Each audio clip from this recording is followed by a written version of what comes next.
Voy a compartir una pantalla. Y bueno, no sé, la clase anterior estuvimos trabajando algo del Reino Unido, ¿recuerdas, cierto? Sí, Dijimos que el Reino Unido está más o menos desde el 1050 hasta el 931, son más o menos 120 años, son tres reyes, cada rey redondeando las cifras, porque realmente no es que cada uno haya gobernado exactamente los 50, los 40 años, no, pero redondeando las cifras, está entonces cada uno 40 años, Saúl del 1050 al 1010, David del 1010 al 970 y Salomón 970 al 931. Los libros que nos hablan de este periodo son el de Primero de Samuel, del capítulo 8 al 31, todo el libro de Samuel, también el primero del libro de Reyes, del 1 al 11, el primero de Crónicas y segundo de Crónicas del 1 al 9. Ahora, estos libros obviamente no son contemporáneos con el reinado de estos reyes. Esos libros se escriben posteriormente. Ya, por ejemplo, los libros de Crónicas, 1 y 2 de Crónicas, son unos de los últimos libros que se escriben del Antiguo Testamento. Esos libros de Crónicas se escriben por allá en el posexilio. El libro de Crónicas, ¿sabe cómo se llama en el hebreo? Se llama Divrei Hayamim. Divrei Hayamim es una obra que se llama la obra cronista. Divrei Hayamim significa las palabras de los días. Las palabras que no le contamos en ese momento de la historia, se las contamos hoy. Entonces, ellos lo que hacen es echarle mano a la historia de los reyes en este caso, contar la historia de esos reyes con un enfoque teológico de por qué fueron llevados al exilio, porque el pueblo de Israel curiosamente tenía como un énfasis en que, recuerdas que esa era una época enoteística, ¿cierto? Y sí. recuerda que el enoteísmo es sencillamente dioses territoriales que se adoran en diferentes lugares, ¿correcto? Y que esos dioses territoriales no gobiernan en otros pueblos, sino que solamente en el lugar donde se les adora. Y desde esa perspectiva, cuando el pueblo israelí es llevado al exilio en Babilonia, ellos piensan por el enoteísmo que lo que pasa es que el dios Marduk, que es el dios principal de la cosmogonía babilónica, le ganó al dios de Israel. Es decir, finalmente hubo un dios que le ganara y por eso entonces fueron enviados ellos al exilio. Ahí Dios tiene que decirles, no señor, un momento, no me vengan a echar a mí la culpa de eso. Ustedes están acá en el exilio porque ustedes son los culpables. Ustedes debieron haber vivido bajo los ideales de David, que son la fe en Dios, la ley, la Torá, el pacto que Dios había hecho con ellos. Y ustedes no vivieron bajo esos ideales. Entonces, ¿de qué me están acusando a mí? Ustedes son los culpables de estar en el exilio, ¿ya? Entonces, en la historia cronista echa mano a la historia de los reyes, comentándola teológicamente desde esa perspectiva que le acabé de decir, ¿ya? Entonces está David, 1010 al 970 y Salomón 970 al 931. Los personajes son Saúl, obviamente David, Salomón, Joab, Abner, Absalón, que era Joab, Abner eran soldados en el ejército de ellos. Absalón, que era el hijo de David, que muchas veces quiso usurpar el trono. Goliat, Sadoc, que era un sacerdote, Betsabe, que era la esposa de Urias Eteo, la divina de Endor, Natán, Jonatán, y la reina de Sabá. Y habíamos hablado de que David había sido ungido 3 veces para su reinado como, como, como ese rey escogido por Dios. Una vez a los 16 años, otra vez como a los 32 años más o menos y otra vez como a los 40 años, porque le comentaba que David no inició gobernando en Israel, sobre todo las 12 tribus de una vez, no. Hubo nada más como unas 3 tribus que lo convocaron. La tribu de Judá, la tribu de Benjamín, la tribu pudo haber sido la tribu de Rubén, y después es que lo convocan las demás tribus, ¿listo?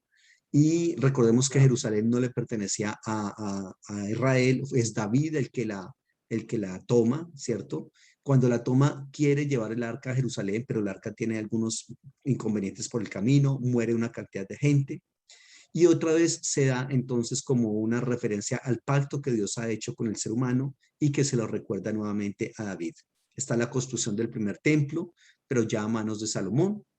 Y en este momento hay una influencia fenicia en Israel en tiempos de David y Salomón, tanto Fenicia como Siria, pero más bien como una influencia comercial, ¿no? Una influencia, digamos, como en ese ámbito. Uh, en ese momento está también el segundo periodo del hierro, que está del 970 al 580 según la arqueología. Y está mucho más adelante, aquí una cosa muy importante que le da comienzo a esta otra etapa, y es una cosa que se conoce como la Asamblea de Siquén, que está eh, eh, Jeroboam a la cabeza. ¿Cuándo se da esto? Recordemos que finalmente Salomón muere, ¿correcto? Y al morir Salomón, entonces entra a gobernar su hijo Roboam. Y el pueblo va a pedirle, como ya sabemos, va a pedirle al rey, al nuevo rey, que le baje por favor los impuestos porque es que eso está muy elevado. Pero resulta que, como sabemos también, Roboam le dice a sus amigos, bueno, ¿y ustedes qué opinan? Los que habían estado con Salomón dicen, sí, realmente qué pena rey Roboam, pero su papá tenía impuestos muy elevados. Bájale a los impuestos porque de verdad que es justo. Y él le pidió consejo a los jóvenes, ya sabemos cuál fue el consejo. Jeroboam, que es el primer rey del reino del norte, eh, había, había sido un general en el ejército de Salomón, que no había estado de acuerdo con las políticas de Salomón e intentó decirle a Salomón que estaba haciendo las cosas mal. Salomón lo persiguió para matarlo. Entonces él tiene que salir huyendo de ahí, ¿correcto? Cuando muere Salomón, entonces él regresa y se coloca a la cabeza de los que están en la asamblea en Siquén. Cuando se dan cuenta de la respuesta de Robán, entonces dicen, aquí no hay cuento de nada, y dicen a Israel cada una de sus tiendas. Literalmente en el hebreo es Israel cada uno de sus dioses. Y aquí está en la historia profana, está Egipto por allá todavía, en la dinastía número 21, que se levanta más o menos desde el 945 hasta el 725. En Damasco hay un rey que se llama Benadad primero, eh, y aquí entonces hay una gran, digamos, división muy fuerte. A partir de acá se da una guerra civil en Israel bastante lamentable. Se divide el país, lo que había sido un solo país, se divide en dos grandes, eh, uh, digamos, dos grandes territorios para ser Israel, pero realmente comparados con el resto del mundo son pequeños. Y entonces el reino del norte se le llama Israel, o también se le llama, en la Biblia se le llama Efraín. Eso es un topónimo.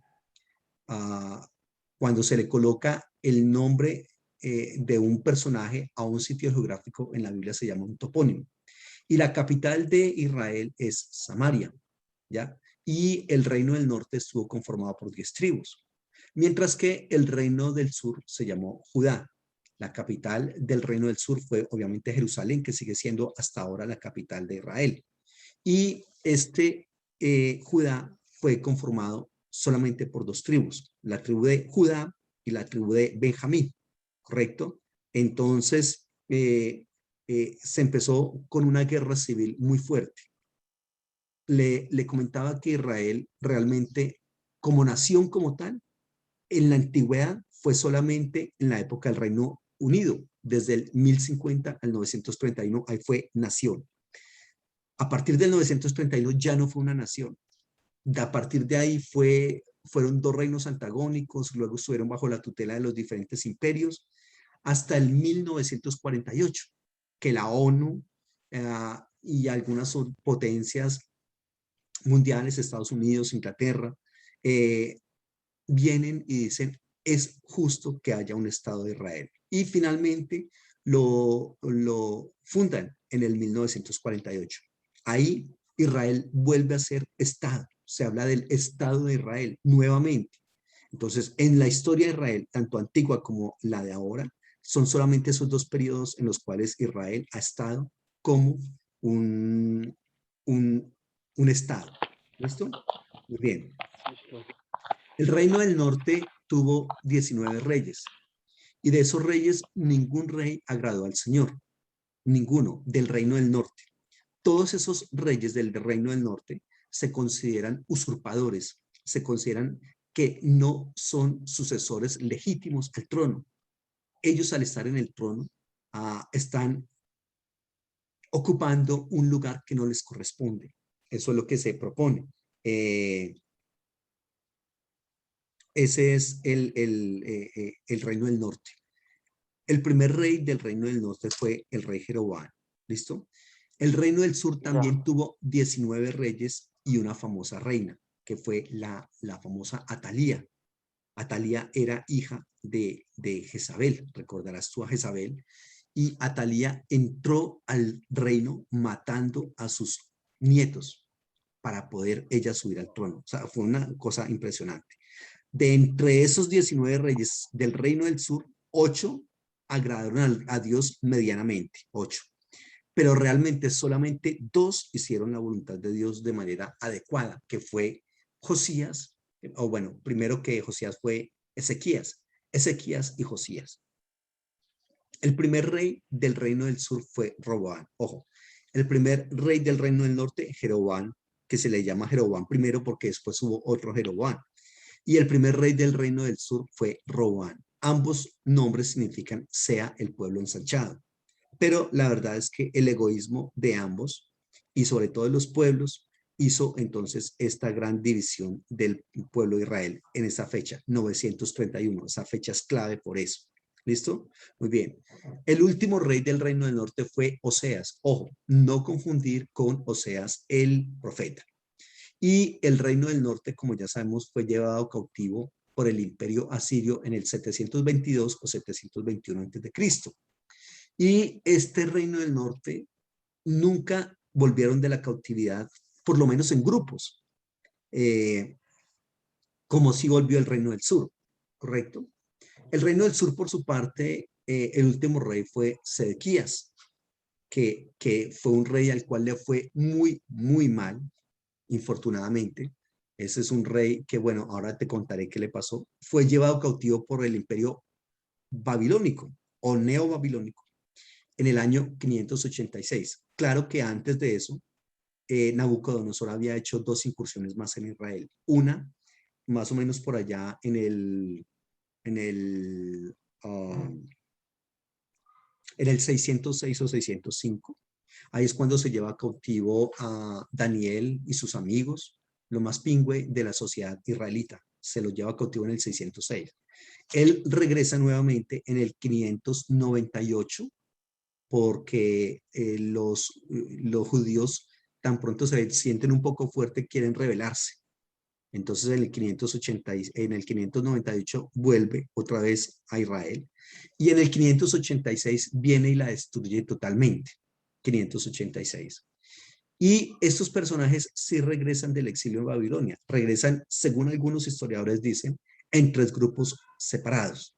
Uno con Esdras, otro con Nehemías y otro con Zorobabel.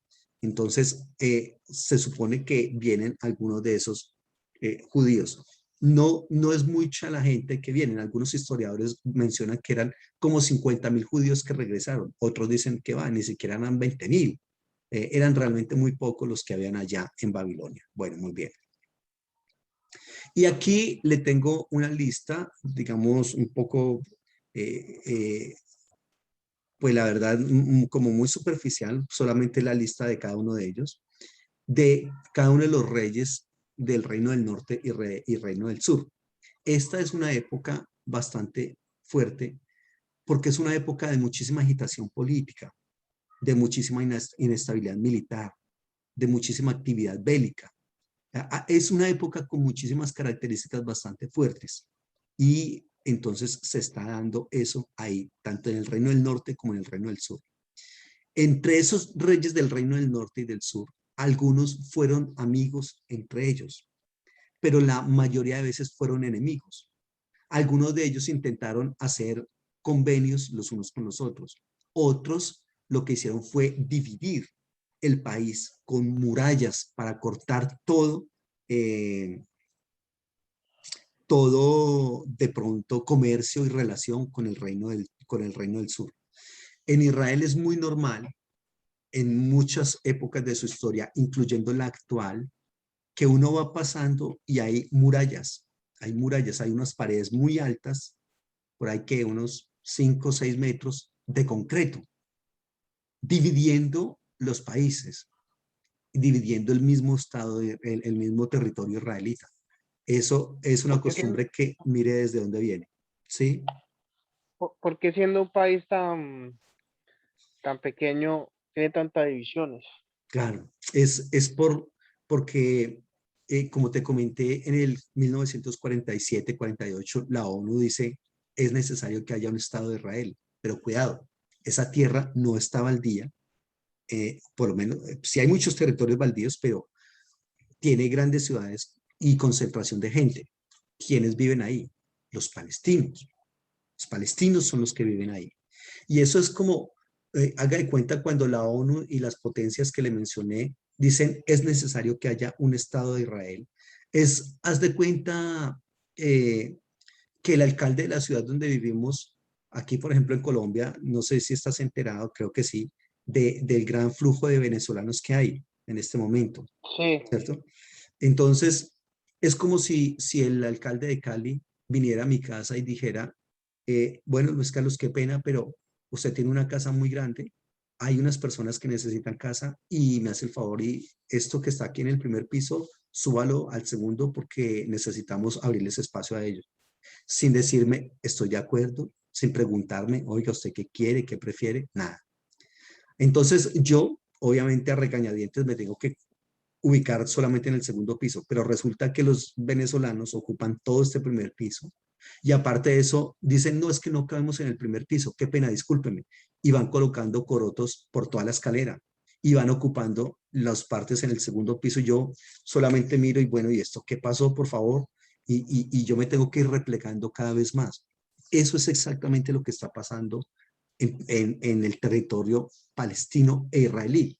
Son el mismo territorio, pero en ese mismo territorio, reitero, las potencias y algunos organismos mundiales dicen es necesario que haya un Estado que se llame Israel, ¿correcto? Y entonces los israelitas vienen ahí. Ellos dicen, no, pues es que esto era de nosotros antes, mucho antes era de nosotros, dicen los israelitas, y empiezan a extenderse. Hay una ley para la guerra que cuando hay territorios en disputa, no pueden construir casas con materiales, con cemento y ladrillo, no. Pero curiosamente, Israel sí construye casas de cemento y ladrillo en territorios en disputa. Eso significa que ellos están mandando un mensaje claro, no nos vamos a ir de acá. Por otro lado, las grandes batallas que ha tenido Israel con Palestina y con otros países árabes, como Israel tiene tanta ayuda militar de Estados Unidos por una parte y por la otra, tiene un ejército tan poderoso, cada vez que ha hecho batallas, pues han ganado. estado, digamos, ampliando sus territorios. Y cada vez los palestinos tienen que estar más replegados, cada vez Israel se extiende más, y eso es una cosa bastante loca, porque muchos de los lugares que antes eran de habitación total de palestinos, ellos han tenido que migrar de ahí para otros lugares. Y hay otros lugares de Israel que solamente le pertenecen a los palestinos, por ejemplo, la famosa Franja de Gaza, que eso desde el Antiguo Testamento se le otorgó a Israel, pero como allá estaba la Pentápolis filistea, Israel no pudo tomarla. E incluso hasta en la actualidad, Israel no ha podido tomar a ese lugar que se llama la Franja de Gaza. No la ha podido tomar. Entonces es No bastante estoy, curioso. no estoy muy seguro, profe, pero creo que la Biblia dice que Palestina va a desaparecer. ¿Es Palestina o es otro país? Creo que es Palestina. No, yo creo que no. Se ha hablado de muchos países que definitivamente han desaparecido. Edom, Moab, Amón, eh, todos los países que están, digamos, como circundando a Israel, muchos de esos países han desaparecido. Claro, en la actualidad hay otros países ocupando esos territorios. Por ejemplo, está Jordania, está Egipto sí está vigente, La, la, el límite sur de Israel en este momento es Egipto. Entonces, eh, ¿qué deberían ellos hacer, la verdad? Ellos deberían compartir la tierra, o sea, lo que se conoce como Estado de Israel y Estado palestino, que es básicamente ese mapa que estás viendo ahí en la diapositiva. Tú estás viendo una diapositiva, ¿cierto? Sí, Ese mapa que está en la diapositiva, eso es lo que es Israel. Ese sitio debería ser compartido tanto por palestinos como por israelíes, eh, como hermanitos que son.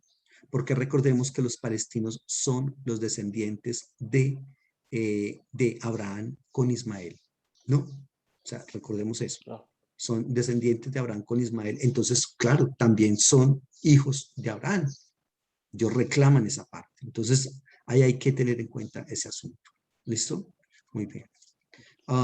Entonces, el primer rey del Reino del Norte fue Jeroboam. Ahí están algunas fechas para ellos. Muchas veces esas fechas están interpuestas, es decir, que vemos que el reinado de un rey termina en el 900, por ejemplo, a ver, eh, digamos, 910, un ejemplo. A ver acá un ejemplo más práctico, porque varios de estos reinados, de estas fechas están superpuestas, y eso significa que eso es una corregencia. En Israel hubo una cosa que se llama la corregencia, y eso es normal. Le coloco un ejemplo. Cuando nosotros leemos la historia de Daniel, recordamos que a Daniel eh, lo, cuando Belsasar dice que quién le puede interpretar el sueño, dice, y ahí, si hay alguien que lo pueda hacer, lo haré tercer señor del reino. Y entonces se dice, bueno, ¿y por qué tercer señor? ¿Por qué no segundo señor? Porque es que Belsasar era el segundo del reino, no era el rey principal. Él estaba ejerciendo una corregencia con otro rey, Nabonido, que había tenido que salir de la ciudad y lo había dejado a él como encargado, ¿ya? Entonces, eso es lo que está pasando ahí. Uh, entonces, en el reino del norte, el primer rey fue Jeroboam. Luego viene otro señor que se llama Nadab. Nadab es hijo de Jeroboam, pero ahí se termina esa familia reinando. Y luego está otro rey que se llama Baasa, y hay otro señor que se llama uh, Onri. Eh, mm, Mire cuánto tiempo gobierna este personaje. 7 días. Hubo otros que No, gobernaron 6 meses, por ejemplo, como Zacarías. Un mes, Salún. Imagínate cambiar de presidente en Colombia cada mes o cada 6 meses o cada 7 días porque el que habían lo mataron. Eso ya está dando cuenta de una cosa bastante fuerte, de una anarquía total que hay en Israel en ese momento. ¿Listo? está salvado. ¿Cómo? Me han de mandar a Duque para allá. Sí, eso cuando matan a un presidente, la anarquía que es bastante fuerte. Vemos lo que está pasando ahí Sí. en Haití, que mataron al presidente, y eso es muy fuerte. Muy bien, entonces está Omri, Ahab, Ocosías y Joram. Ojo, a veces los reyes tienen el mismo nombre, tanto en el norte como en el sur, incluso muchas veces la misma fecha. Mira, por ejemplo, donde dice Joram en el reino del norte, el último de la lista, y en el reino del sur otra vez está otro Joram, y tienen casi una misma fecha de gobierno, casi. O es muy fácilmente que se pueda prestar para confusión. De pronto alguien dice, no, pero es que esa es la misma persona. No, no es el mismo. Es una persona diferente, pero que curiosamente se llama así. ¿Listo? En el reino del sur está Roboán, Abián, Asa, Josafat, Jorán, Ocosías. Ahí está la famosa Atalía que te estaba comentando. Y Joás, ese Joás el nieto de Atalía. Ese Joás se salvó porque los sacerdotes lo guardaron en el templo, lo sacaron cuando ella estaba matando a todos sus nietos, y cuando tenía 7 años de edad, Joás lo sacaron los sacerdotes, lo presentaron como rey y le dieron golpe de estado a Atalía, ¿ya? Entonces, esa es la única manera en que Joás pudo haber gobernado, con la protección de los sacerdotes. Pero Joás, cuando fue grande, incluso mandó matar a los sacerdotes que lo cuidaban, porque Wow. degeneró en un rey impío. Está Jehú. Ojo, los reyes del reino del norte, en el reino del norte hubo dos grandes dinastías en el reino del norte. Una es la de los Onridas, aquí está, la de los Onridas, y otra es la de Jehú. Cuando te hablo de la de los Onridas, o sea que Omri, Acab, Ocosías y Jorán son todos hijos de Omri. Eso es una dinastía que colocó 4 reyes en el gobierno. Y luego empezó a reinar Jehú. ¿Te acuerdas quién fue ese Jehú? Ese fue cuando Elías estaba huyendo de Jezabel, que se metió a la cueva. ¿Recuerdas? Y que el de la cueva el Señor le dijo, salga de ahí, ¿usted qué hace ahí? Vaya que yo tengo un trabajo para usted. Y le dijo, ve y unges a Jehú como rey sobre Israel. Es este Jehú. Este Jehú mató una cantidad de gente. Este hombre fue sanguinario a morir. Y este Jehú fue el padre de la dinastía de Israel, la dinastía más poderosa de Israel. Y fueron los reyes Jehú, Joacás, Joás, Jeroboam II. Ahí fueron más o menos 100 años, 102 años de la dinastía del Reino del Norte gobernando. ¿Listo? Luego entró Zacarías, como le comento, 6 meses, Salún, 1 mes, Marajén, que ese sí duró un poco más de tiempo, por lo menos 10 años, en esa época fue mucho. Y en el Reino del Sur estuvo Amasías, un señor que se llamó Usías, o también se le conoce con el nombre de Azarías, Jotán, Acaz, Ezequías. Ese Ezequías es uno de los que te dije que había sido muy buen rey en el Reino del Norte, perdón, en el Reino del Sur, ese Ezequías. Ezequías era hijo de Acaz y era papá de Manasés. Curiosamente, tanto Acaz como Manasés fueron unos perversos. Es decir, Ezequías tiene un papá muy malo y sin embargo él fue un hijo excelente y un rey excelente. Y aunque Ezequías fue un rey excelente, tuvo un hijo tremendamente perverso que fue Manasés. Manasés fue uno de los que más gobernó en el reino del sur. Fue el rey que quizás más gobernó y fue uno de los más perversos de todos. ¿Listo? Todos los reyes del reino del sur sí se consideran descendientes de David. O sea que en el reino del sur hay solamente una dinastía, que es la dinastía davídica. Mientras que en el reino del norte, reitero que hubo 2 grandes dinastías, la de los Onridas y la de Jehú. ¿Listo? Está, por otro lado, Amón, en el reino del sur. Y en el reino del norte, otra vez está Pecaía. Y está otro señor que se llama Peca, y un último rey que se llama Oseas. En el reino del sur, Josías, Joacás, Joaquín y Sedequías. A ese Sedequías, este Josías del que le mencioné ahí, fue también el otro muy buen rey en el reino del sur. Ezequías y Josías. Y estos señores, Joacás, Joaquín y Sedequías, eran hermanos, ellos. A este Ellos señor, duraban muy poco, ¿es porque los mataban o los en destronaban? el caso de Joacás, Joaquín y Sedequías, fue porque ellos se rebelaron contra el rey Nabucodonosor. Entonces, al rebelarse, el rey venía y los deponía del trono y colocaba en el trono a otra persona.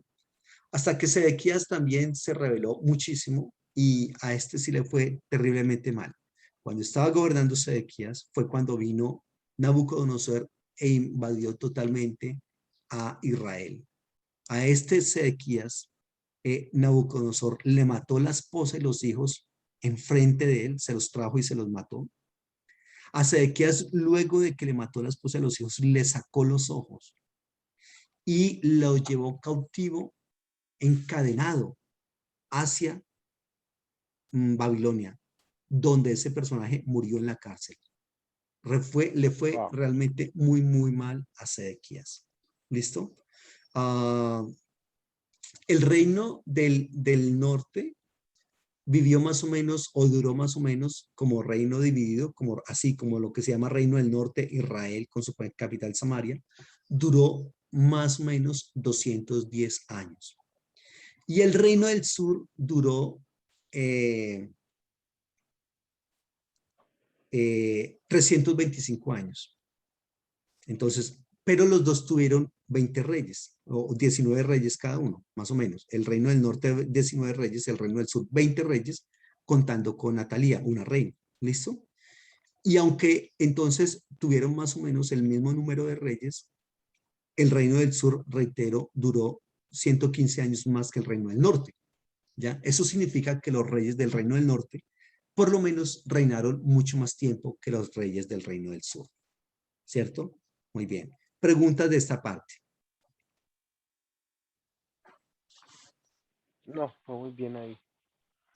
Bueno, Profe, ese, estos hallazgos de que hablamos arqueológicos eh, y estos dioses que tenían ellos, eh, cómo puede ser que estos mismos dioses que esta gente adoraba, eh, que han encontrado arqueológicamente muy similares a otros dioses que se encontraron por lo menos en Sudamérica, por lo menos en Perú, en todas esas partes? ¿Cómo pueden haber similitudes de ese tipo de dioses sí, en sitios tan totalmente tan distantes? la verdad es que eso es una constante en todas las culturas. Uh, básicamente, ojo con lo que te voy a decir. Dios existe independientemente del ser humano. Claro que sí. Pero la manera en que nosotros concebimos a Dios es un constructo del ser humano. Es decir, el ser humano, por eso Karl Barth dice que nosotros adoramos a un Dios que termina siendo un ídolo que nosotros mismos hemos construido, pero que Dios como tal es el totalmente otro. ¿Ya? ¿Por qué razón? Porque usualmente los pueblos lo que hacen es construir dioses de acuerdo a sus necesidades y nosotros también lo hacemos hasta el momento. Entonces, ¿qué pasaba, por ejemplo, con ellos? Digamos, había un pueblo que está ubicado en un desierto, por ejemplo. Entonces, ellos, al estar ubicados en el desierto, necesitan al Dios de la fertilidad, al Dios de las lluvias, al Dios de las cosechas. Por eso Baal tuvo tanto éxito, porque era el Dios desde la teología balística que les daba eso. Era el Dios de las lluvias, de las cosechas, de la fertilidad de la tierra, etcétera, etcétera. Pero cuando el pueblo, por ejemplo, habita, digamos, en la Mesopotamia, que es exuberante en vegetación, en lluvias, en ríos, etcétera. Ellos ya no necesitan un Dios que sea el Dios de las lluvias y el Dios de la fertilidad. Ahora necesitan un Dios de la guerra. ¿Por qué? Porque como tienen tantos recursos naturales, muy seguramente otros pueblos van a querer venir a invadir y tomar esos recursos naturales. Por eso ellos empiezan a adorar eh, a, a dioses con esas características. Dioses de, eh, de la guerra para que les ayude con esa fertilidad. Y así sucesivamente. Si hay un grupo étnico que pertenezca, por ejemplo, a un clima, digamos, de nieves perpetuas, igual el Dios que ellos adoran será un Dios con esas características. Por ejemplo, si es Pero un tremendo, Dios, tremendo que las características sean similares a unos pueblos tan lejanos, ¿no? tan Quedan separados, las mismas figuras que están prácticamente pues, demasiado lejos, ¿no? Es otro ¿sí? continente. Y las figuras son iguales.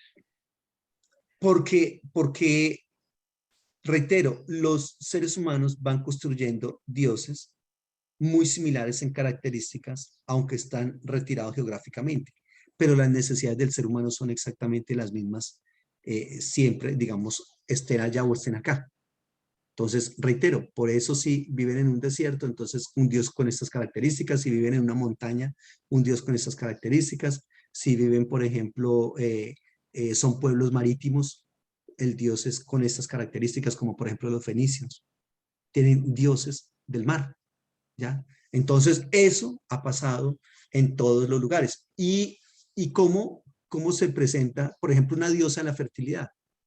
¿Qué es lo que representa la fertilidad de las diosas? ¿Qué es lo que representa? Dos características. La zona de la vagina, y por eso hay diosas, por ejemplo, la diosa Ashera, Astarte, la diosa Diana, que curiosamente son la misma diosa, pero con diferentes nombres, de acuerdo a la cultura en la cual está siendo adorada. Pero la representación es la misma. Unas caderas prominentes, se le marca muy bien la parte, esta zona B de acá. Y otra característica muy importante también de la fertilidad, los pechos. Usualmente en las pinturas y en las esculturas de esas diosas, tienen o dos pechos muy grandes o tienen una cantidad de pechos acá, como por ejemplo como las perras, que las perritas tienen muchos pechos. Entonces, ¿por qué? Porque eso es fertilidad. Curiosamente, ahorita estaba echándole una ojeada aquí a un libro. No sé si has escuchado hablar de la cultura malagana.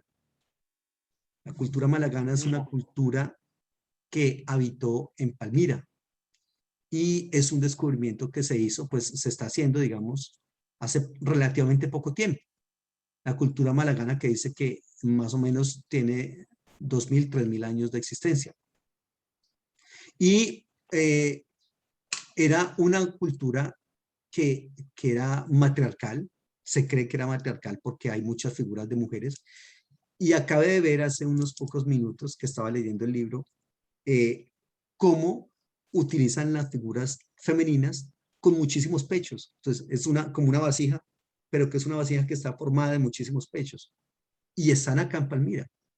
Y mire dónde estaba la diosa Diana y la diosa Ashera y Artemisa, Astarte, que son las mismas, diosas de la fertilidad, con las mismas características. ¿Por qué? Porque, reitero, eso es lo que caracteriza la fertilidad de una mujer: los pechos, ¿correcto? Y la vagina. Y exactamente igual con dioses masculinos también, que por ejemplo, si es el dios de las lluvias o de las tormentas, entonces es normal la representación como la representación que tenía Baal, con un trueno en la mano. Y como es el dios también de la fertilidad, entonces con una espiga en la mano. Porque son elementos, digamos, que el hombre intenta asociar con esos dioses y lo adoran de la manera en que creen que ese dios se va a sentir satisfecho. Por eso con elementos de las montañas, de los desiertos, del mar, como te he venido diciendo, etcétera. Entonces, eso Ya. se da así. En conclusión, los dioses son un constructo del ser humano. El ser humano es finalmente quien le termina dando las características que necesita de ese Dios. Y curiosamente, cuidado, eso también está mediado, por ejemplo, por la cultura, en cuanto a que, digamos, si es una mujer, usted se da cuenta que en la actualidad se habla mucho de la diosa. Entonces las mujeres, y sobre todo este movimiento feminista, entonces asunto, dicen, bueno, ¿y por qué hablamos de un dios patriarcal, macho? ¿Por qué no hablamos de la diosa, la diosa madre? Entonces ya, si es mujer, prefiere ver a Dios desde una perspectiva más feminista. Pero si una persona, por ejemplo, está enfermo, entonces ve a Dios con características de sanador. Y eso independientemente de la cultura en la cual esté. ¿Listo? Igual eso no sé, ¿no? Dios en sí tendrá género. ¿Tendrá género? Eh, yo creo que no. Tiene que estar por encima del género. Y mire que nosotros somos una sociedad tan patriarcalista que de pronto cuando nos dicen que no, ya nosotros como que no, porque no concebiríamos la posibilidad de que Dios no sea macho, por una parte, y por el otro lado, de que Dios no tenga como una representación. Es bastante curioso ver cómo nosotros, incluso muchos cristianos, cuando oramos, entonces el pastor dice, cierren los ojos y vamos a orar, entonces empezamos a orar. Y muchos que se imaginan, ese barbadito de ojos verdes, ¿cierto? Medio rubio, ahí. Pero eso, ojo, mira lo que te voy a decir. La referencia de los iconos, de la iconografía, de las imágenes que se tienen en cuanto a lo espiritual, es testimonio de una inmadurez espiritual. Es decir, cuando una persona entre más niño es en la espiritualidad, más iconos necesita, más representaciones y más figuras necesita. Cuando esa persona es más espiritual, ya va dejando de lado la necesidad de adorar mediante iconos, mediante figuras, mediante imágenes, mediante estatuas. ¿Ya? Eso obedece es a eso, a la inmadurez espiritual de la persona. Entonces, por ejemplo, no sé si te das cuenta que en las iglesias de nuestros hermanos católicos tienen una cantidad de cuadros y tienen una cantidad de pinturas por todo lado. Una de las Sí, claro. características es como la gente poco sabía leer, entonces eso eran como una especie de, eso se llaman ideogramas. Uh, es sencillamente contar las historias a través de A través de dibujos, imágenes. de representaciones de imágenes. Como la gente no sabía leer, entonces para que viendo las imágenes recordaran lo que los sacerdotes querían que recordaran. ¿Ya? Entonces eso se da así de esa manera. Esa iconografía se empezó a adorar porque inicialmente no eran sino representaciones. Recuerden que esto es para que nosotros tengamos en cuenta a veces cosas, pero eso se empezó a adorar con el tiempo. ¿Ya? Pero, ¿qué tal si nosotros no seguimos creyendo en Dios como, y es que como la Biblia ayuda tanto para eso, porque por ejemplo habla del anciano de días, entonces uno se imagina muchas veces a Dios, un anciano con una larga barba, ¿cierto? Cosas que son incorrectas. ¿Qué tal si Eso la de la nosotros, creación a imagen y semejanza también se refiere a pues, cuando le dicen a uno que, pues como dice la Biblia, que Dios nos creó a su imagen y semejanza, se refiere a lo físico o se refiere a lo espiritual? no, se refiere a esas otras cosas? Eh, eh, reitero, ¿qué tal si nosotros cambiáramos, digamos, esa mentalidad que tenemos y al, al pensar en Dios o al orarle o al adorarle, no pensar ni en el rubio de Galilea, barbadito, con cabellito largo, así como medio hippie, que recordemos que tú sabes de dónde viene esa imagen de ese Dios, ¿no? Esa Sí, eso ya imagen es europeo y de de Estados Unidos. de un muchacho que es homosexual, amante de Miguel Ángel, y que lo dibujó porque lo amaba mucho. Y esa fue la imagen que se utilizó para hablar de Cristo, ¿no? Wow. Entonces, ¿qué tal si dejamos de pensar en ese Cristo o en ese Dios, el anciano de larga barba, ¿no? Sencillamente, por eso hay mucha gente que piensa en Dios como una fuerza, como una energía. ¿Te acuerdas en esa película, La Guerra de las Galaxias, que decían, la energía te acompañe? La energía te Sí. acompañe. Para nosotros suena como un poco rayado porque, uff, ¿cómo así que la energía? Y entonces, ¿dónde está Dios? ¿Qué es Dios? ¿Qué es Dios? ¿Realmente es un ser como tal? ¿Alguien que está sentado en un trono en el templo en el cielo? Si eso fuese así, Dios estaría sujeto al tiempo y al espacio. Y en cuanto a lo último que preguntaste o que dijiste, ¿Qué fue que me dijiste, Carlos? No, pues como decía lo de la imagen y semejanza, Ah, entonces, imagen y semejanza. Sí. En cuanto a la imagen y semejanza de Dios en el ser humano, permítame, te comparto una pantalla.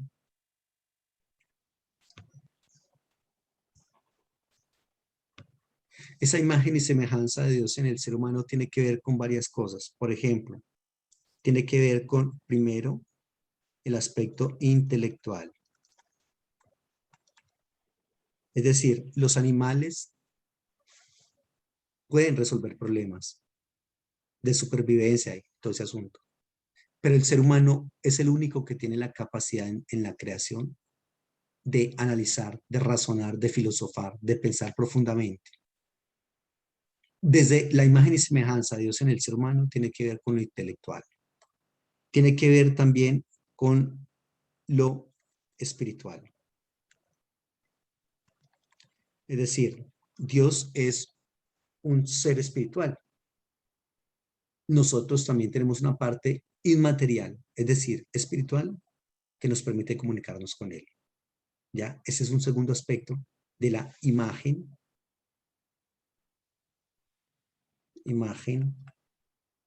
y semejanza. Eso es lo que en la Biblia se llama Kilmutenu. Kilmutenu, ¿qué? Betsalmenu. Imagen y semejanza, que son dos términos sinónimos. Esto es una figura literaria que se llama una endiadis. Una endiadis es una figura literaria que utiliza dos términos que son sinónimos, imagen y semejanza, para afirmar una idea.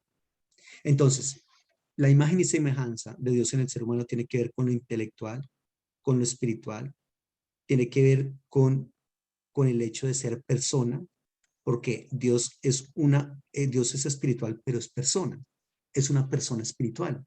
La persona espiritual, lo que hace la personalidad es, por ejemplo, la voluntad, los sentimientos, ¿sí? Ah, el carácter, en fin. Todo eso, cuando hablamos de imagen y semejanza de Dios en el ser humano, tenemos que ver que tiene que ver con lo intelectual, con lo espiritual, que tiene que ver como persona, que tiene que ver también con aspectos, por ejemplo, como el de lo que se dice en el Génesis 1, 26, 27, 28, eh, eh, como representante de Dios en la tierra, representante de Dios en la tierra. Uh, Llenar la tierra es sojuzgarla. Entonces, así como los grandes reyes colocaban en las vastas extensiones de sus territorios, de sus imperios, colocaban estatuas de ellos y cualquiera que le hacía un vejamen a esa imagen, a esa escultura, era como si se lo hiciera el mismo rey. Por eso cada vez que es derrocada una, digamos, un imperio o una dictadura, te darás cuenta que lo primero que hacen es tumbar las imágenes, tumbar las estatuas.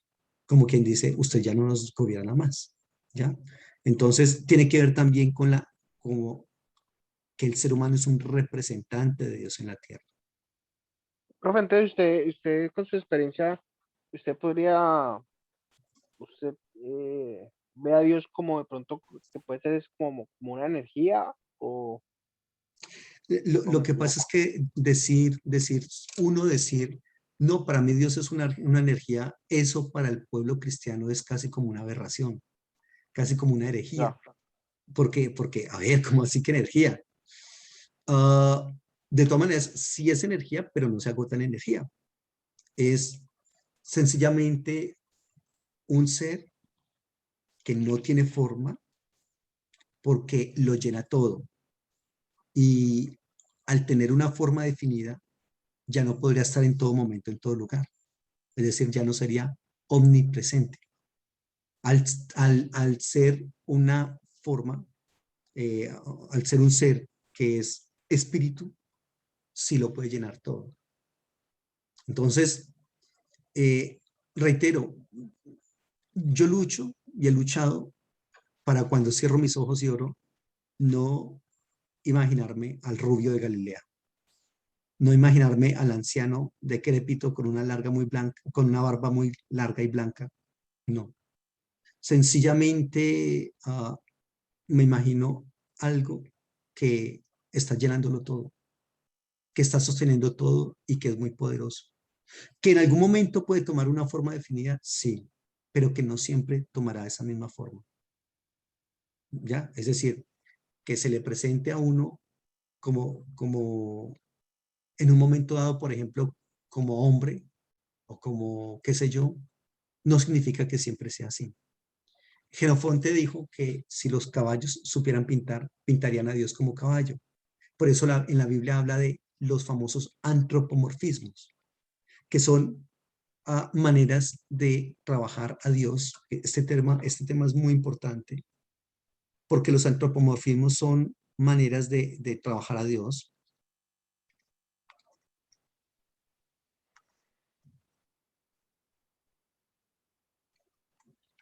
Antropomorfos, esto es griego.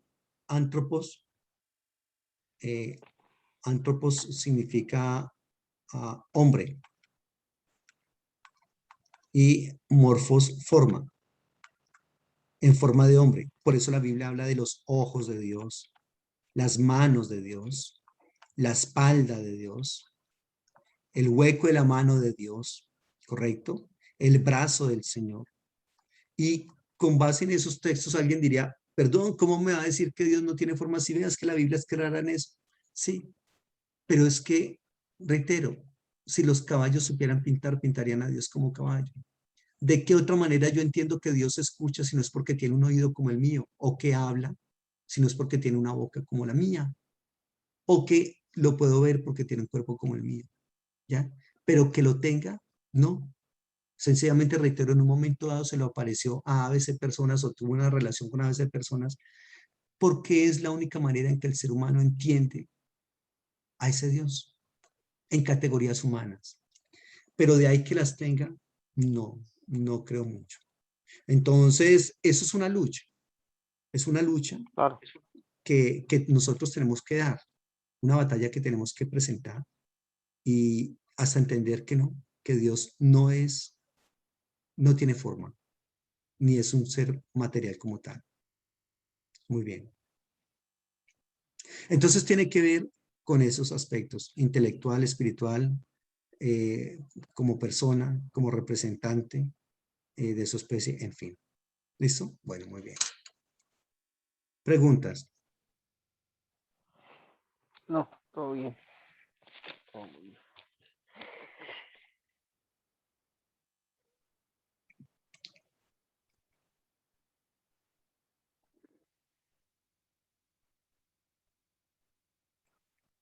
Bueno, muy bien. Entonces, continuemos con esta otra.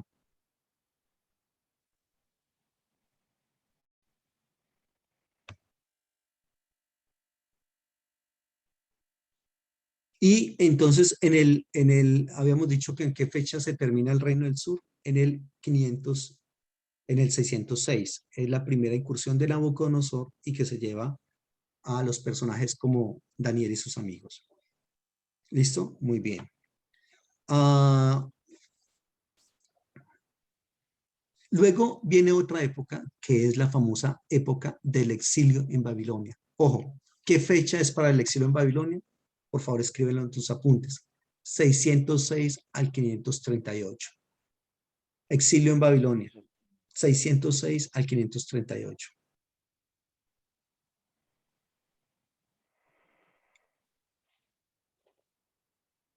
¿Qué pasa en esa época? Entonces, Nabucodonosor ya está muy aburrido con, con que estos reyes, Joaquín, Joacín, Sedequías, eh, intenten como liberarse y viene finalmente y destruye toda esa parte.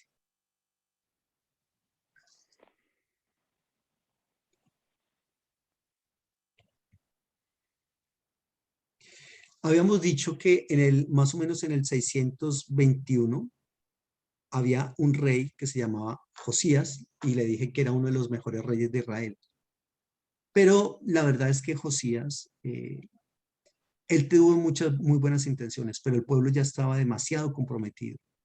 Y eso fue finalmente, digamos, como un intento, pero un intento fallido de, digamos, de su elevación al trono y de restauración con Dios y todo ese asunto. Entonces, finalmente eso no dio resultado y Babilonia lleva entonces a cabo la primera deportación en el año 606 o 605. Entonces, Nabucodonosor venía barriendo con todo, venía conquistando todos esos imperios, todos esos pueblos. Conquistó a Siria, conquistó Egipto, que era lo más grande de su tiempo, conquistó el reino del sur, ¿cierto? El reino del norte ya no existía en esa época. Bueno, en fin, Nabucodonosor fue tremendo. Eh, Ah, la primera incursión de Nabucodonosor fue en el 606-605, pero curiosamente no pudo hacer lo que él quería hacer porque Nabucodonosor tenía un padre que se llamaba Nabopolassar y ese padre de Nabucodonosor murió. Entonces él, estando en esas conquistas, tuvo que regresar a Babilonia para enterrar a su padre, para hacerse cargo del trono y todo ese asunto. Entonces, eso hizo, o por lo menos impidió momentáneamente, que Nabucodonosor destruyera totalmente al reino del sur. ¿Listo? listo. Uh, entonces, es llevado cautivo, encadenado, Sedequías, como te comenté, y en Israel se coloca un señor que se llamaba Matanías o Matatías, que era hijo de Joacim. Y Nabucodonosor cambió un nombre. o, mm, Algunos van a decir que es el mismo Sedequías, otros van a decir que no. Eh, Aquí al parecer es una persona que era también como de sangre real, pero que no era tan importante y que fue colocado en el trono cuando estos otros fueron llevados cautivos.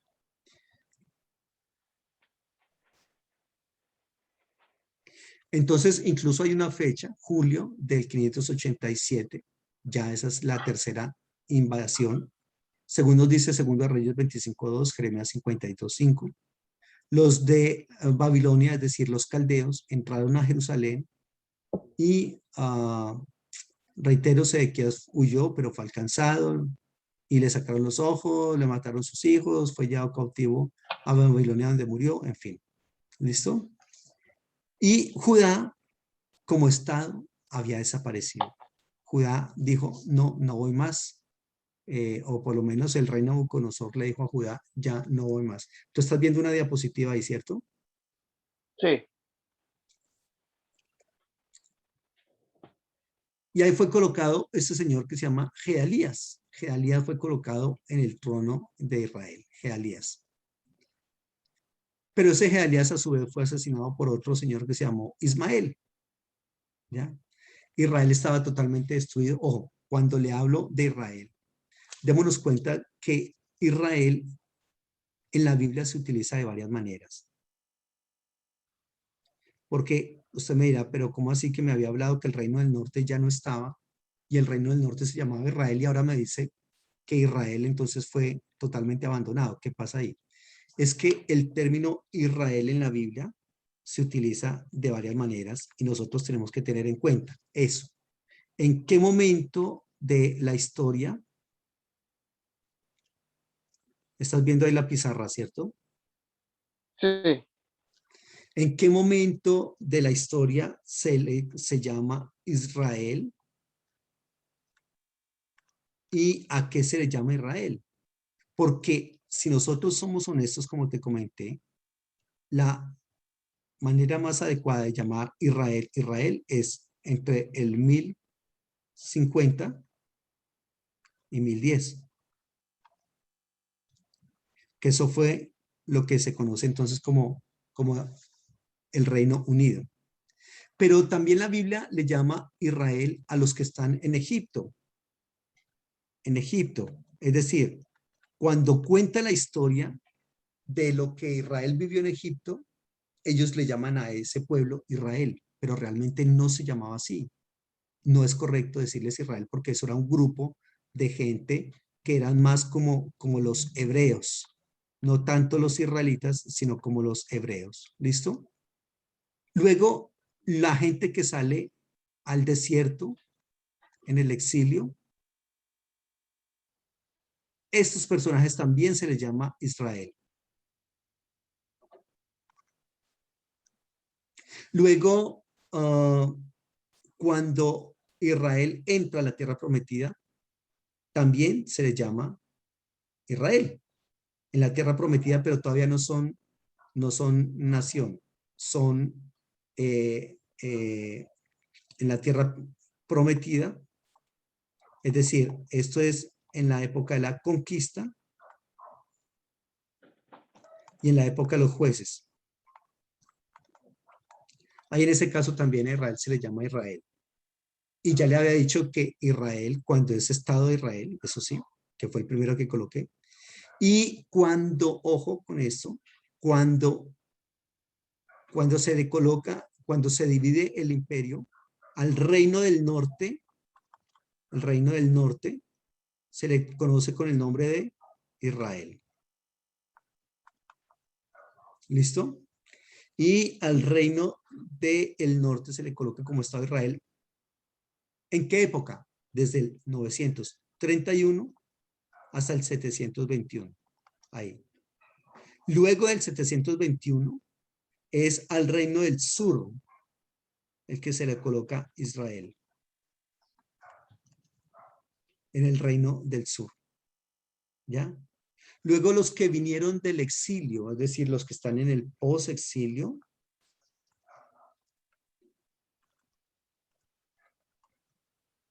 también se les llama Israel.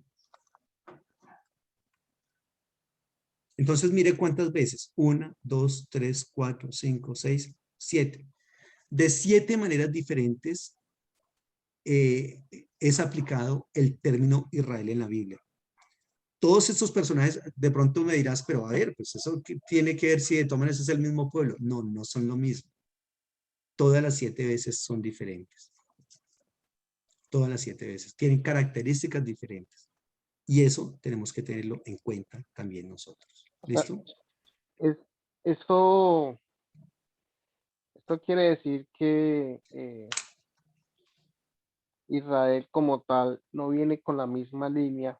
Estamos hablando de que hay una línea de Abraham y después decimos que hay otra línea de estos personajes. Y hablamos de que está el reino del sur y el norte, pero automáticamente cambian ellos. Entonces, estos cambios se dan es por política o por qué se dan, porque supuestamente Israel es tendría que venir con la misma línea de Abraham, de David y todo esto para ser Israel, o me equivoco, no sé si estoy confundido ya. Me estás preguntando que si todos son la misma línea. Sí, porque es que hablamos ahorita que están divididos en dos reinos, pero a la vez uno se pierde, la otra, el otro se toma el mismo nombre, o sea que es lo que yo pues, he venido creyendo eh, que Israel es el pueblo que ha venido de la descendencia de Abraham. Entonces, Sí. no sé si sea así directamente o Ah, estas ya. variables se llaman, ¿sí? O ese es un tema muy interesante. Entonces, pensar que todo lo que se llama Israel son descendientes directamente, descendientes de Abraham, es totalmente equivocado. Ya, Israel está conformado por muchos pueblos. Inicialmente está conformado por los pueblos hebreos. Recordemos que la designación hebreos no es una designación étnica, no, sino que es una designación social. Ya. Entonces, los grupos hebreos están conformados por muchos grupos étnicos, los hebreos, que tienen características similares. El término hebreo significa los que cruzan la frontera, los que cruzan el río. ¿Ya? Eso significa el término hebreos. Esos grupos tienen muchos, muchos grupos étnicos. Los hebreos tienen muchos grupos étnicos que los conforman. Eso por una parte. Por otra parte, hay personajes, por ejemplo, como, no sé si tú sepas o no, que un personaje, por ejemplo, como Caleb. Caleb no es israelita, pero es enviado como uno de los espías eh, de Jericó. Personajes, por ejemplo, como Rahab la ramera.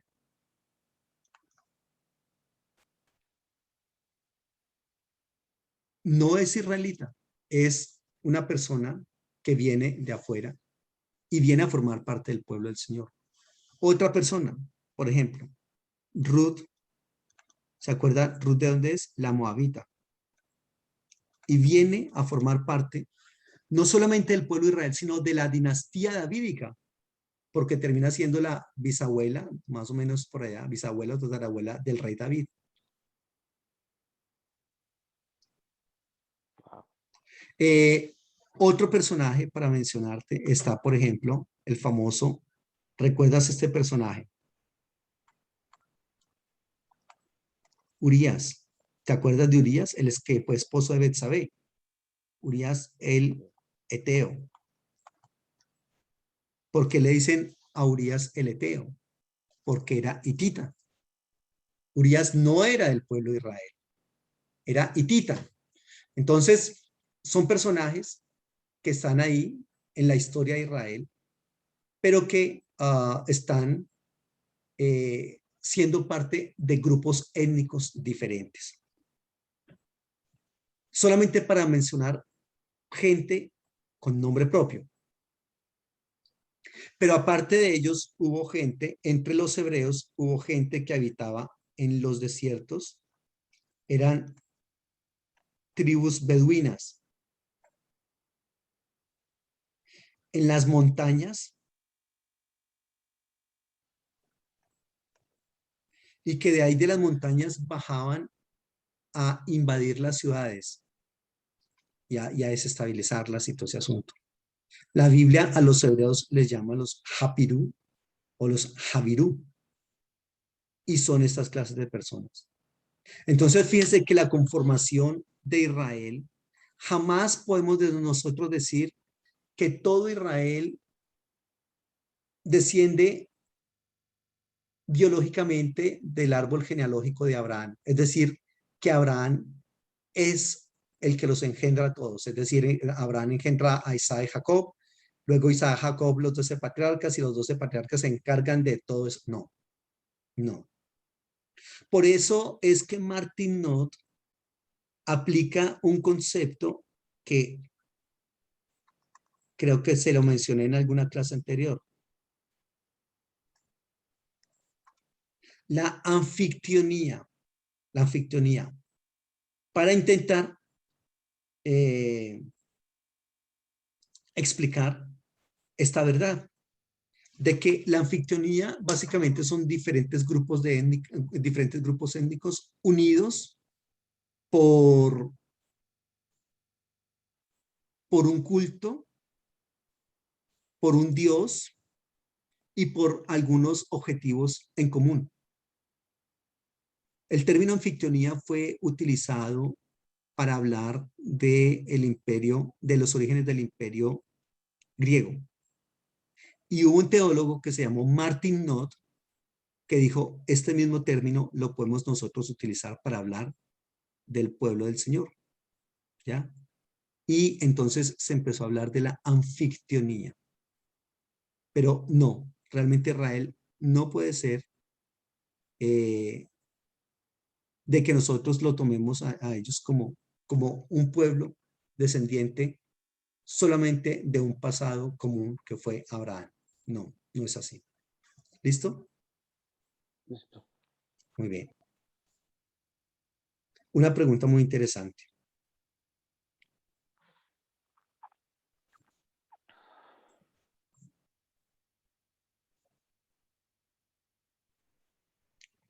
Voy a seguir compartiendo esta pantalla.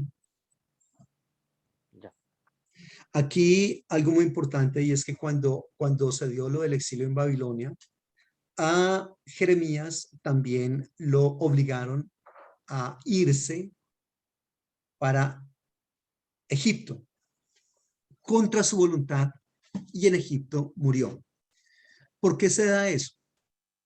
Porque cuando Nabucodonosor invade a Israel, en Israel hay tres grandes partidos políticos. Un partido pro-egipcio, un partido pro-babilónico y un partido nacionalista. Los partidos pro-egipcios estaban convencidísimos y eran partidarios de que hicieran alianzas con Egipto porque Egipto podía ayudarles contra, perdón, porque sí, Egipto podría ayudarles contra Babilonia en ese caso. Entonces había gente que era partidaria de esa posición. Otros decían, no, el Partido Nacionalista, nosotros nos bastamos solitos, tenemos la ayuda de Dios, tenemos el respaldo de Él, nosotros creemos que podemos pelear contra quien sea y ganar. Y estaba por otro lado el partido pro-babilónico. Ellos acusaban a Jeremías de pertenecer al partido pro-babilónico. ¿Por qué razón? Porque eh, el Señor le había dicho a Jeremías, no porque Jeremías estuviese metido en política ni nada del asunto, sino que el Señor le había dicho a Jeremías eh, que le dijera al pueblo que se entregaran en manos de los caldeos y que les iba a ir bien, que acataran la orden de Nabucodonosor y que todo iba a estar bien. Es decir, Nabucodonosor inicialmente no quería destruir a Israel, no quería. Lo tuvo que hacer por las continuas rencillas, rumores y cosas de esas de Israel, ¿ya? Pero entonces el Señor le había dicho a Jeremías, eh, déjense, entréguense al rey Nabucodonosor y pueden vivir en paz y todo ese asunto. Entonces Jeremías empezó a predicar esa palabra al pueblo. Pero el pueblo cuando escuchó eso, dijeron, no, pero este tipo, ¿qué le pasa? Y estaban enojados con Jeremías. Lo obligan a irse, los del partido político pro-egipcio, lo obligan a que se vaya con ellos para Egipto. No se sabe nada más de Jeremías, es muy posible que haya muerto. ¿Ya? Entonces habían esos tres partidos políticos acá que eran muy importantes. Muy bien. Entonces,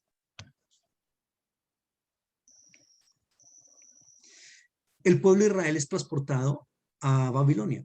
Si bien en Babilonia no estaban esclavizados tal cual el concepto de esclavitud que ellos tenían en Egipto, sí de todas maneras tenían que trabajar para Babilonia. Pero en Babilonia se les permite hacer algunas cosas que, que, que ellos debían hacer por su religión y por su vida. Por ejemplo, en el exilio podían ellos reunirse libremente con otros pastores para que les enseñaran o con otros sacerdotes para que les enseñaran. Podían adquirir bienes, construir casas, comunicarse con la madre patria. Todo eso está muy bien. Entonces, realmente no es que hubieran sido esclavos, como tal, no, sino que tenían ciertas facilidades allá en Babilonia. Y en Babilonia, como le comento, surgió lo que se conoce como el judaísmo como religión. Ojo, ¿Dónde surgió el judaísmo como religión? Ahí en Babilonia. Usted, si se encuentra con algunos judíos ortodoxos, van a decir, no, ¿qué va? Si Israel, si Abraham, Isaac, Jacob eran judíos. No, no eran judíos. Ellos no tenían como Dios al Dios de Israel e incluso eran ah, tremendamente politeístas. Ellos no eran judíos. Entonces, es ahí en Babilonia donde surge el judaísmo. Preguntas. Wow.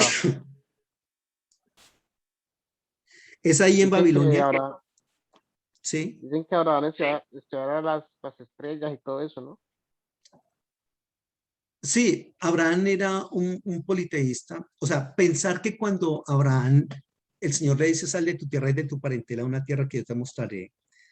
Pensar que Abraham conocía exactamente quién era Dios. ¿Cuál era el Dios que le estaba hablando? No, no es correcto. Sencillamente, Abraham es un politeísta, su familia es un politeísta. Ah, Nacor, Taré, sus tíos, su padre, eran también politeístas. Aquí, básicamente, lo que hace Abraham es que recibe un mensaje de parte de un Dios que él no sabe cuál es y le copia.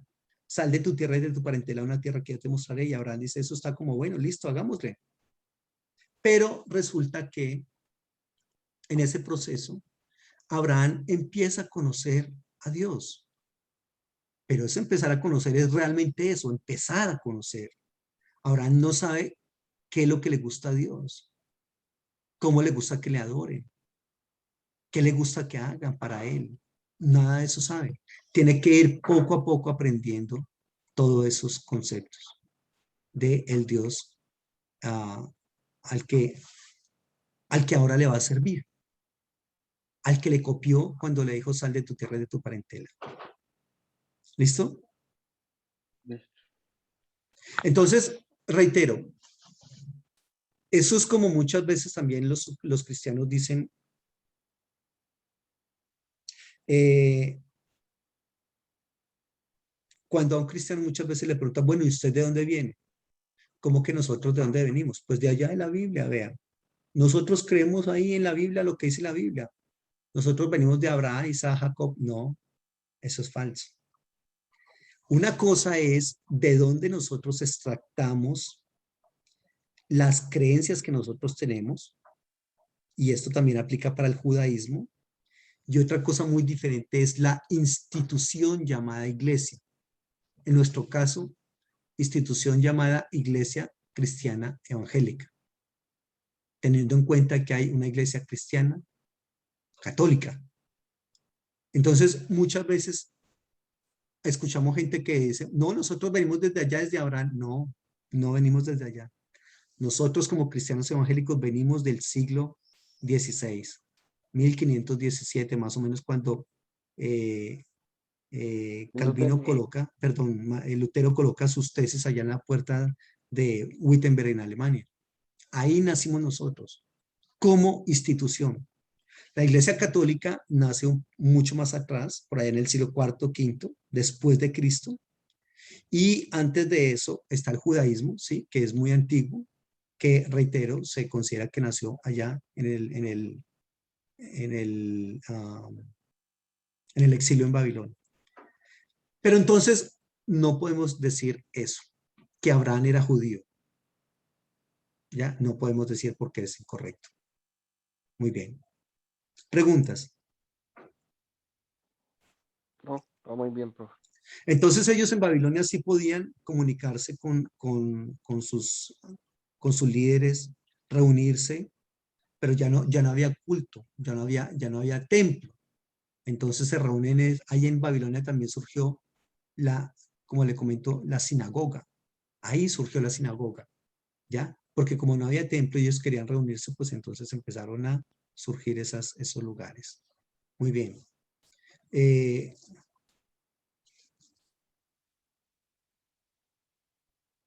por otro lado, tenemos que también tener en cuenta que el, el, esos reyes deportaban a lo más pingüe de la sociedad.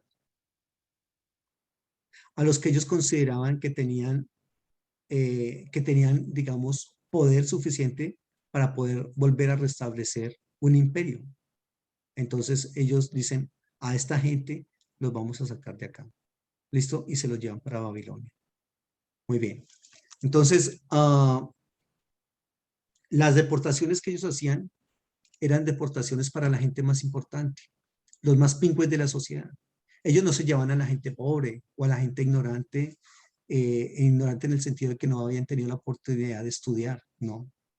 Ellos no se llevaban a esa clase de gente, ellos se llevaban a la gente más influyente de la sociedad, en este caso la israelita. Ellos querían hacer una aculturación, es decir, quitar esa cultura que ellos traen y que la única cultura vigente sea la del pueblo de Babilonia. ¿Listo? Eso era lo que ellos pretendían. En fin. Bueno, muy bien.